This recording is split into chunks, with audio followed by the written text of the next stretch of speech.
अस्सलामुअलैकुम viewers, welcome back to my YouTube channel and Facebook page. आज की हमारी वीडियो CSE प्लस 1000 टैबलेट के बारे में होगी।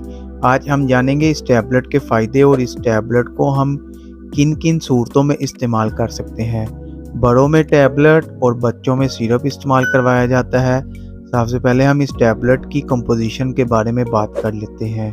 Calcium lactate 1000 mcg, calcium carbonate 327 mcg और vitamin C 400 mcg, vitamin B6 10 mg और विटामिन D3 शामिल है। ये थी CSE की कंपोजिशन। अब बात करते हैं इस टैबलेट के फ़ायदे के बारे में। CSE प्लस 1000 में विटामिन D3 और कैल्शियम पाया जाता है जो हड्डियों को ताकत देता है और हड्डियों की बीमारी बड़ों में भी पाई जाती है और बच्चों में भी पाई जाती है, लेकिन ये टैबलेट सिर्फ बड़ों के लिए इस्तेमाल